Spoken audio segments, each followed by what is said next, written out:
All right. So let's look at these. And I don't know why my iPad just like I thought it was recording and it just stopped apparently partway through. I might need to get my iPad checked out because I lost a bunch of content that I made yesterday and I had to start over from the beginning. So a little frustrated right now, but it's okay. I did go through a lot of that, and it looks like the only thing I lost was that last little bit on this day. So when we're going through this, really you're just looking for what will fit in that little region, and you'll have a Desmos calculator that will let you do it and kind of zoom in and look at exactly the points, and you can see which ones are in the region. And when you do that, you'll see A, B, and C work, and D and E don't work. Now, when we go to one way to do it algebraically is just to plug them in, and if you plug them in, you can see that. Let's just try plugging in 415. When you plug it into that first one, you get 4 plus 15 is less than or equal to 20. So 19 is less than or equal to 20, which is a true statement. Now, that one does work. So if we want to make sure it solves both of them, though, not just stop right there. So we go 5 times 4 plus 8 times 15 greater than or equal to 120.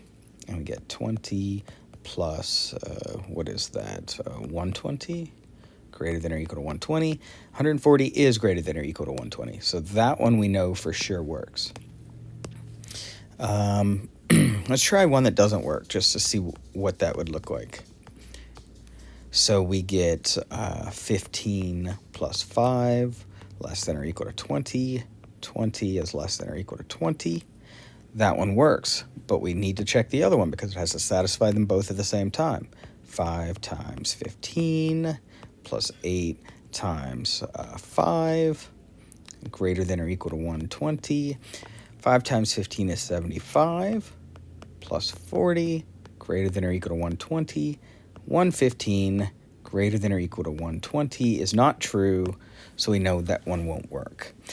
But my advice is just to plug it into the Desmos calculator, and then you'll be able to see exactly which points are in that shaded region a lot more easily. But if you really like doing it algebraically, that also works. And on both of these as well, you're really just trying to figure out in the shaded region where they are. So when you're looking at these things on the Desmos calculator, you'll be able to have it much more accurate. You'll be able to zoom in and all that kind of stuff. And you'll find out that when x is 7, which is about right here, y is about right there. Okay? So it's about right there. And let's see. And honestly, all it really is it just becomes 11 points, a little bit above 11. So your answer ends up becoming 11.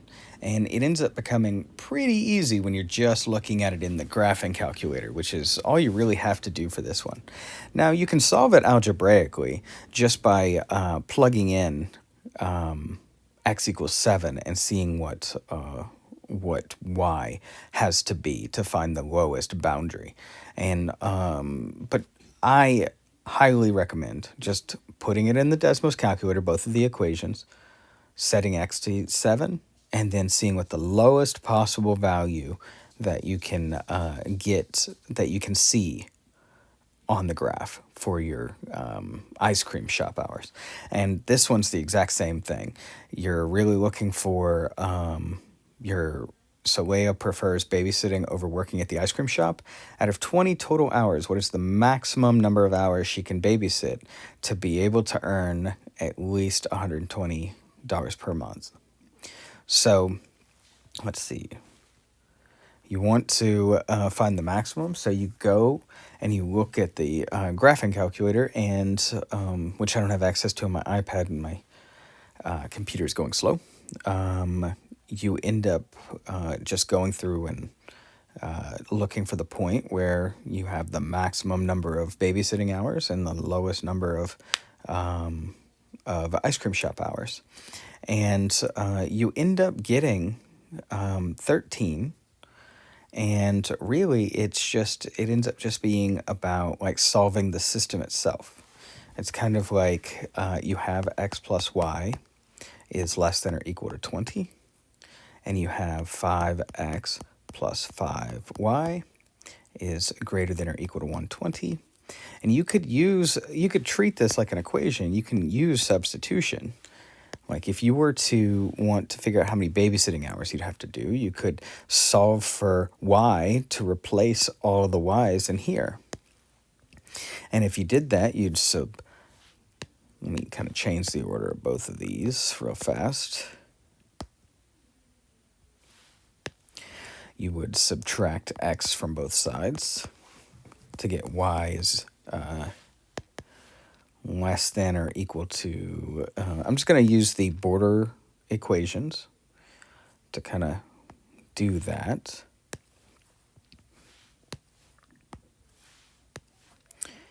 So I'm just going to use the boundary line just to make it not look weird in my head.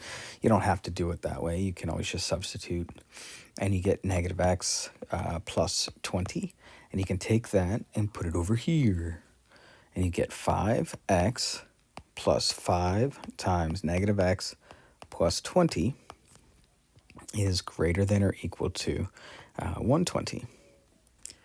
So right there, you get 5x minus 5x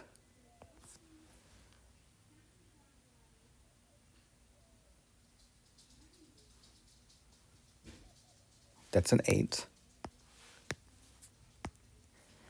That's an 8. Minus 8x. And then you distribute that right there. Plus 1, what is that, 160? So you get negative 3x, but don't be super alarmed by that, because it's going to fix itself in the end. When you combine these two like terms,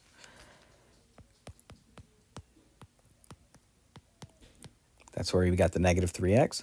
Subtract 160 from both sides to get negative 3x greater than or equal to negative 40.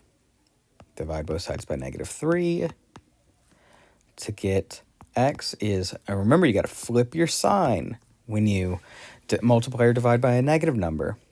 X has to be less than or equal to negative 40 over negative 3 is a positive. 40 over 3 is, it goes in there one time with a remainder of 1. Goes in there 3 times, the remainder 3, so 13.3 repeating. So if you were to round this, this would be 13.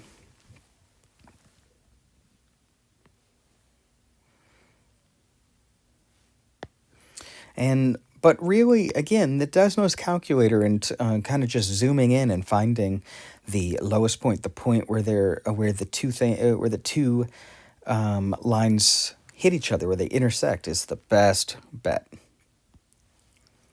All right, I'm going to stop this and kind of try to make sure it doesn't cut me off.